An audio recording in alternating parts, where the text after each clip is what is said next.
Am ajuns la balanțele noastre frumoase. Ce faceți, dragilor? Bine ați venit la etalarea pentru luna august. Înainte să trecem la treabă, vreau să vă anunț și pe voi că acele două canale pe care le-am deschis recent, le-am închis. Da, pentru că a venit momentul să-mi dau și eu seama că nu sunt nu am niciun fel de titlu, nici de psihologie, nici de astrologie, așa că mi-am văzut un pic lungul nasului și m-am îndreptat către ceea ce știu să fac cel mai bine, adică tarot. Așa că de acum înainte ne vom vedea mult mai des și m-am hotărât ca pentru luna august să deschidem etalarea, sau mă rog, să deschidem luna august cu etalarea Crucea Celtică, în care, bineînțeles, va fi generală, dar depinde de ce vrea să iasă, vom încerca să găsim mai multe înțelesuri.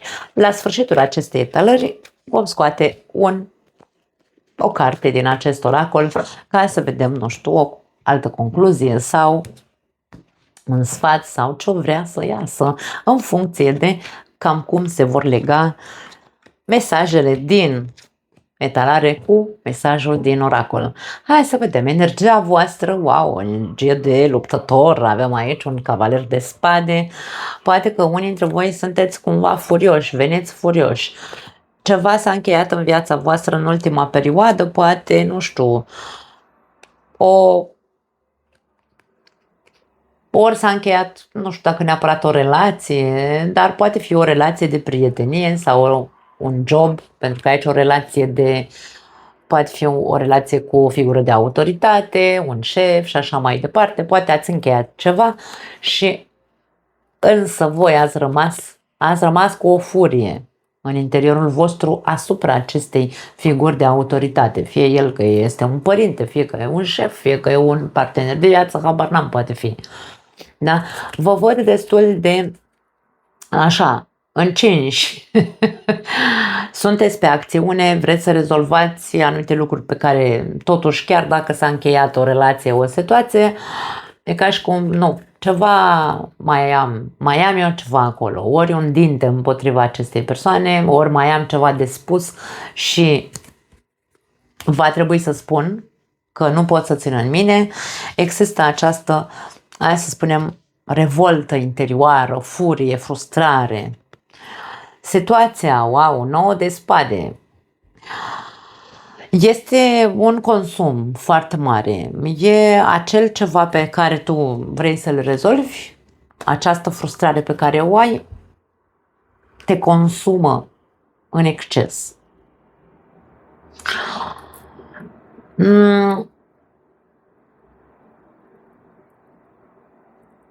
Aș spune aveți grijă pentru că pare că există și o certă exagerare. Încercați să vă evaluați un pic modul în care gândiți.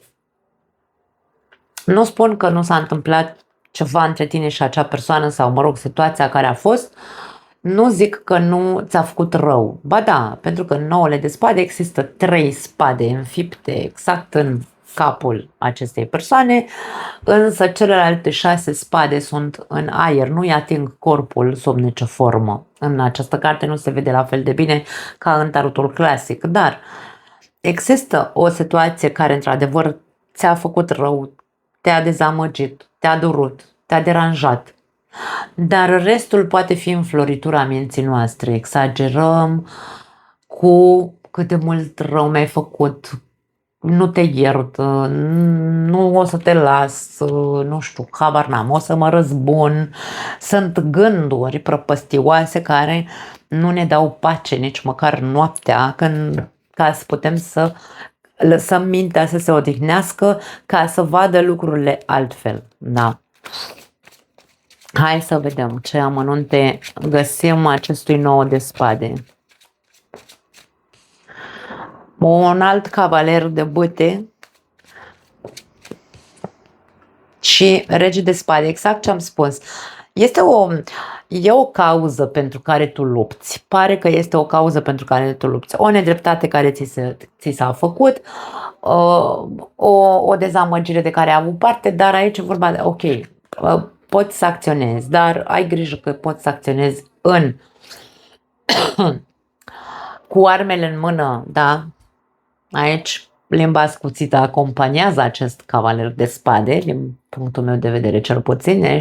Furia ne poate face să spunem lucruri pe care poate după aia le vom regreta. Acțiunea poate fi una impulsivă, ca și cum las că mâine mă duc și să vezi ce-i fac și să vezi ce-i zic și să bla bla bla. Și aici apare judecătorul corect, cum îi zic eu. Poate că ar trebui să-ți analizezi tot ce înseamnă spadă, înseamnă analiză. Analizează cu claritate ce fel analizezi tu situația. Pentru că poți fi foarte impulsiv, să te duci să dai cu băta în baltă sau să spui anumite lucruri pe care după aia le vei regreta. Încearcă să fii cât poți de corect. Corect atât în ceea ce privește situația care s-a întâmplat,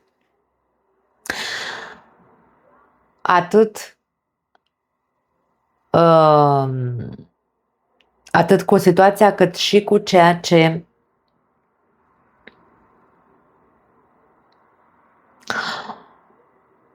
și cu cum o exagerezi tu. Da?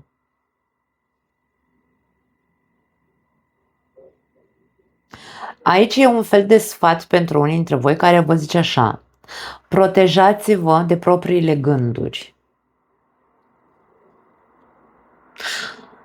Nu le mai lăsați să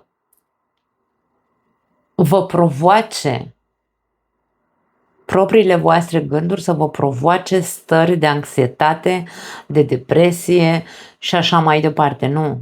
E momentul să te autoprotejezi de tine însuți. Nu știu de ce a ieșit mesajul așa.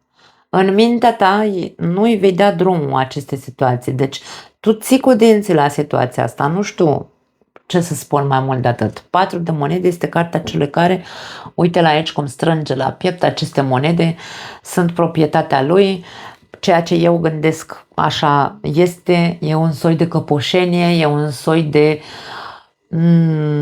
încăpățânare din aia cruntă, da? Căpoșenie, încăpățânare, tot aia este, dar ai nevoie de puțină flexibilitate, dragă Balanță. Tu ești energia cea mai flexibilă din zodiac. Ar trebui, ia uite, să-ți faci o introspecție asupra acelor păreri încrustate și foarte rigide pe care le ai. Ia uite. Acum, eu nu vreau să vă dau, să transform acest as de cupe în nimic spiritual și nici în nimic care să sune ca iartă-i că nu știu ce fac. Nu, departe de mine, eu nu sunt adepta iertării aiurite, da? Nu această iertare spiritualicească tâmpită, nu. Dar aici e vorba de un pic mai multă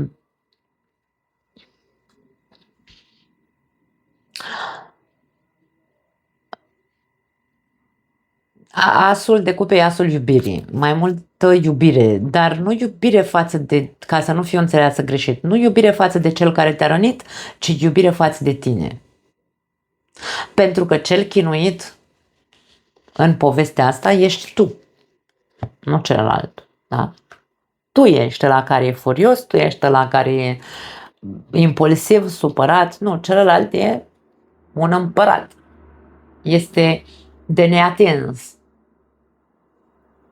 Da? Sau nu-l atinge furia ta, frustrarea ta, nu-l atinge absolut nimic din ceea ce tu simți. Tu ești cel care suferă. Introspecția este în a o face în gândurile tale, în ideile de care te agăți, în dreptatea care crezi că ești îndreptățit să o ai. Nu știu de ce mi iese mesaj așa. Compasiunea și iubirea trebuie să o pui față de tine. Trebuie să recurgi la înțelepciune și maturitate și nu la a te lăsa copleșit de acel impuls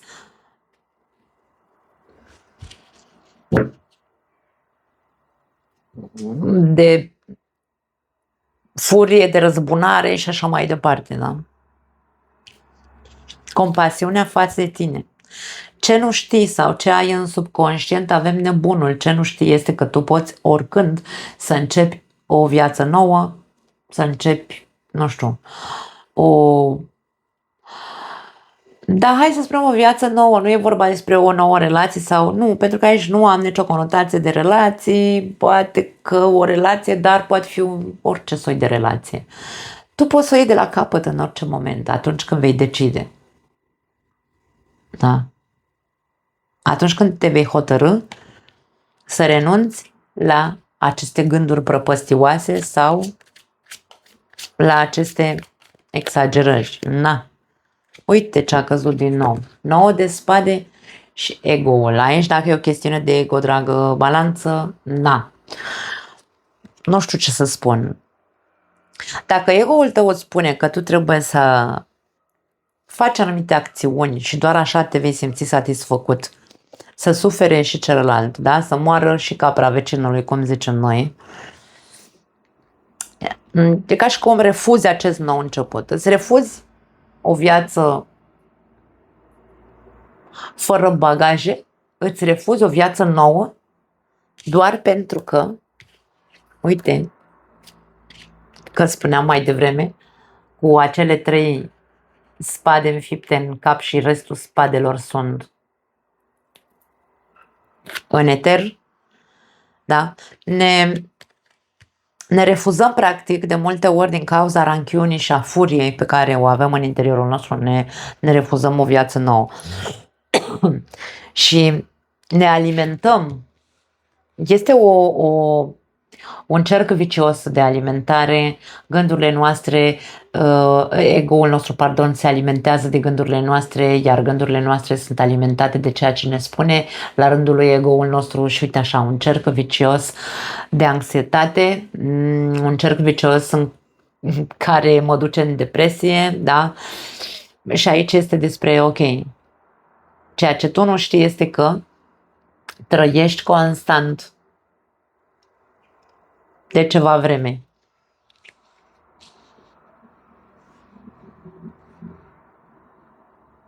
În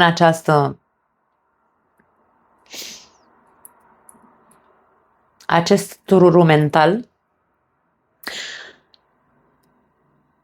și nu ești conștient, da? Nu ești conștient că îți refuzi practic,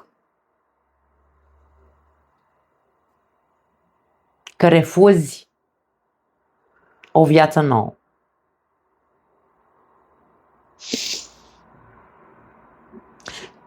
Tu 6 de pâte e cartea celui care, dacă vrei, poți. Dacă tu alegi într-un fel sau altul să vezi cu claritate, dacă alegi să fii compasiv cu tine, să te gândești la binele tău interior, pentru că tu ești singurul care suferi, dacă tu alegi asta, vei reuși să dai drumul acelor gânduri, să-ți scapi de ele. Și vei reuși, încă nu știi, dar vei reuși să ieși învingător din această situație, poveste. În trecut avem judecata. Judecata este cartea criticii, este cartea împăcării, este cartea trezirii într-un fel sau altul, a transformării într-un fel sau altul, da? Pentru că aici avem un înger care suflă într-o goarnă și morții ies din coșuge, cumva. Renasc la viață, da? Un soi de renaștere între ghilimele.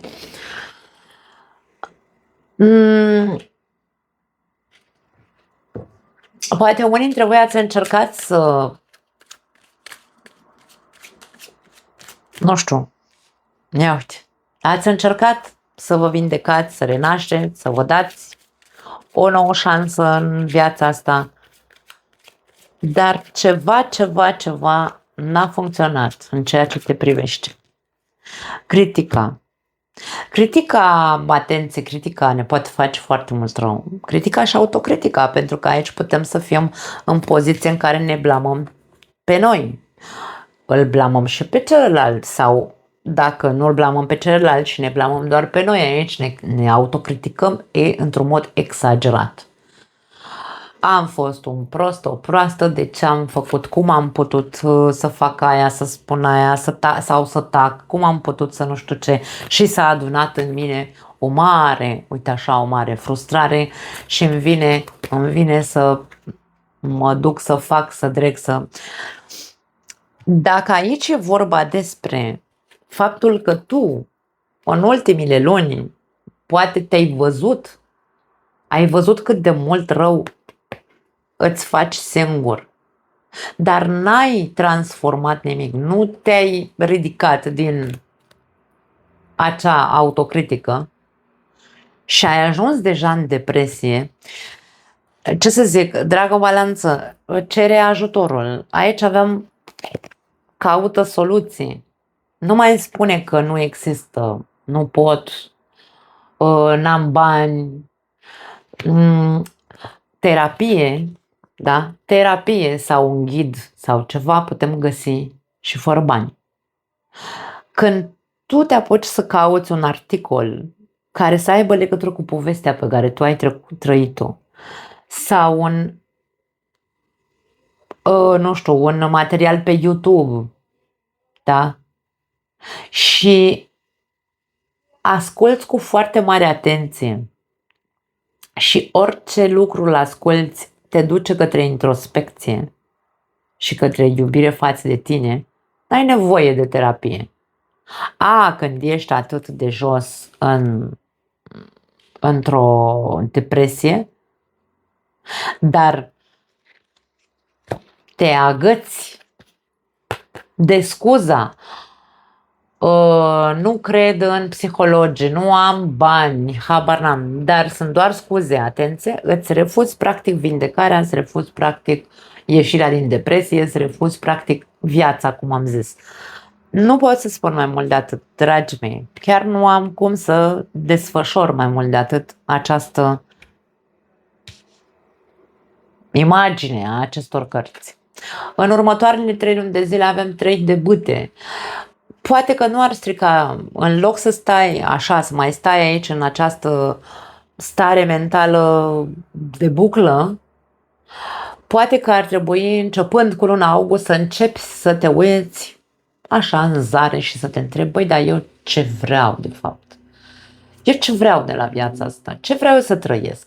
Vreau și eu o liniște, pace, nu știu, habar n-am, o viață frumoasă, vreau un viitor.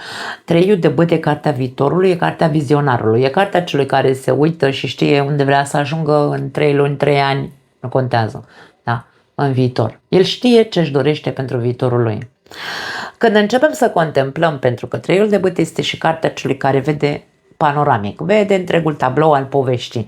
Băi, fraților, mă pun aici să evaluez eu tot ce am suferit în viața mea, dar nu mă apuc să o fac din poziția asta în care m-am încrustat. Nu, eu doar așa văd trecutul ăla, nu pot să-l văd altfel, bla bla bla, ce am zis până acum. Nu, frate, mă pun cu mintea limpede și zic, hai mă să vedem ce, Doamne iartă-mă, a fost cu adevărat. Mi-am luat hârtiuța și fixul și îmi iau notițe, frate. Și îmi scriu pe hârtiuța aia tot ce văd din punct de vedere al tabloului întreg. Care a fost povestea? Încep cu prima, de la punctul A al poveștii până la punctul Z al poveștii. Da?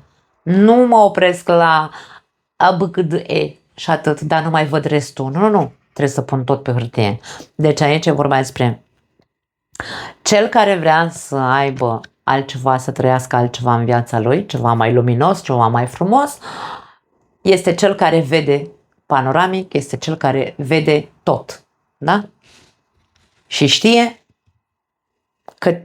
știe ce are de făcut ca să ajungă acolo unde el își dorește.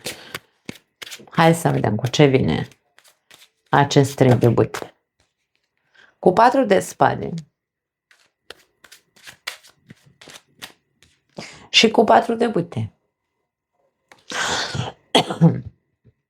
Aș spune așa, dacă vă puneți să faceți acest exercițiu și începând cu luna august, începeți direct să priviți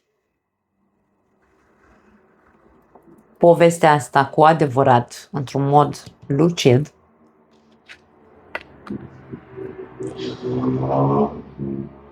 e ca și cum veți reuși să vă odihniți. Va fi probabil un soi de, îmi vine șoc post-traumatic. Poate veți suferi, da? Nu este nimic rău. Bine, nu este nimic rău. Depinde de situație, este rău un șoc post-traumatic. Și eu am trăit în trecut un șoc post-traumatic. Pentru mine, eu întotdeauna am fost foarte activă, mai ales când aveam probleme în viața mea. Eu eram pe catarg. Hai de frate, că pot. Hai să vedem cum ieșim din situația asta. Preluam conducerea, ieșeam din situație și după ce se termina situația, cădeam la pat. Da? Cădeam la pat. Nu mai eram în stare să fac nimic. Corpul nu mă mai ținea, mintea nu mai era capabilă să facă absolut nimic și pur și simplu aveam nevoie să stau. Se poate întâmpla același lucru.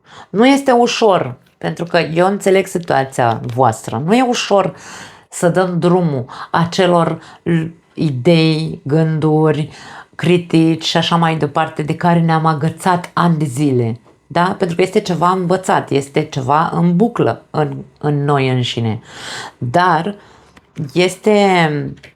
nu este ușor și poate fi colapsant, da?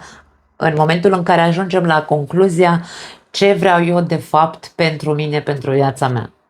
Poate fi colapsant, dar poate fi la fel de bine, foarte benefic. Pentru că mă repune pe picioare, îmi revin la viață, încep să mă bucur de viață sau să văd frumusețea vieții. Încep să văd că am toate șansele să ajung să trăiesc ceea ce îmi doresc pentru viitorul meu. 3 și 4 de bâte, da? Adică armonie, fericire, voie bună, structură, stabilitate, tot ceea ce eu îmi doresc voi reuși. Dar va trebui să fac acest proces. Nu pot altfel. Nu putem sări peste etape, indiferent cât de mult ne dorim asta, dragii mei. Nu putem. Trebuie să le vedem cum sunt, de ce am ajuns aici, de ce trebuie să mă desprind ca să pot să ajung să trăiesc altceva. Avem aici, concluzia este succesul. Din nou avem această carte care se repetă, așa cum am spus, dacă vrei poți, dacă tu vrei un alt viitor, vei putea să găsești armele, vei ști să lupți pentru tine. Hai să vedem. Există ideea mândriei, a orgoliului, dar acea mândrie sănătoasă de data asta, nu acel ego care mă ține în buclă. Avem spânzuratul, foarte frumos. Și avem 7 de bâte. Este o concluzie foarte frumoasă pentru că ne arată că vei fi mândru de tine dacă, bineînțeles, începi să reflectezi cu adevărat la cine și de ce te limitează, adică cine din tine, ce din tine te limitează.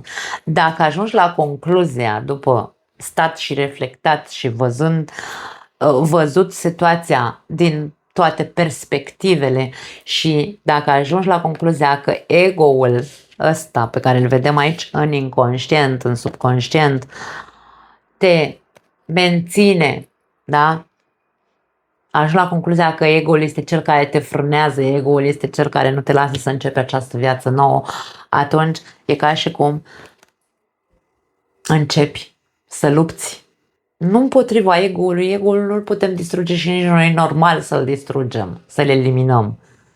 Dar să eliminăm acea parte din noi care nu ne lasă să trecem peste acele lucruri care s-au întâmplat, ca să putem să ne trăim o viață așa cum ne dorim, adică asta în armonie. Da? foarte frumos ceea ce văd. Aici nu aș spune că este o situație cu care te vei confrunta în această lună, că este o situație nouă. Nu, este o situație din trecutul tău. Are legătură cu ceva ce tu ai tot susținut, da? Și ți-ai refuzat, practic, te-ai refuzat pe viața din cauza acelei situații de care te-ai agățat ani de zile, ani de zile. Aici avem numărul 4, avem numărul 9. Poate unii dintre voi aveți 49 de ani și stați de între 4 și 9 ani, pardon, stați de, da, unii de 4 ani stați în situația asta, alții de 9 ani sau poate alții de 9 cu 4 face 13. Ce să zic? Habar n-am. Poate fi, de ce nu? Nu poți să stai să te agăți 13 ani sau 4 ani sau 9 ani de o situație care te autodistruge, practic, alegând cu bună știință gândurile care te pun la pământ. Ok, au sărit 2 cărți și s-au și întors. Așa că, asta e cea mai importantă, autovalorare. Când ai de gând să pui preț pe tine, pe viața ta? Și nu pe aoleu, ce-am făcut, de ce am făcut așa, de ce n-am făcut invers, de ce mi-a făcut ce mi-a făcut. Când o să te îndrepți către tine, pur și simplu, că tu ce vrei? Tu ce vrei să trăiești? Cum vrei să trăiești? Cum vrei să fie viața ta? Și următorul mesaj este toleranță. Acum, cât ai de gând să te tolerezi tu pe tine sau cât ai de gând să-ți mai tolerezi acele gânduri destructive? Tu știi, întrebare întrebătoare, dragă balanță, nu am altceva de spus. Tot ceea ce am spus până acum este aici, într-un fel sau altul, încheiat de aceste 2 cărți. Nu mai tolera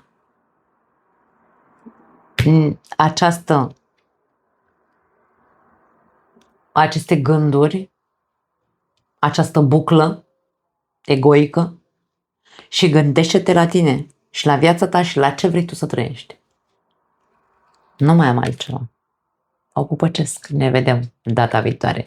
Ciao!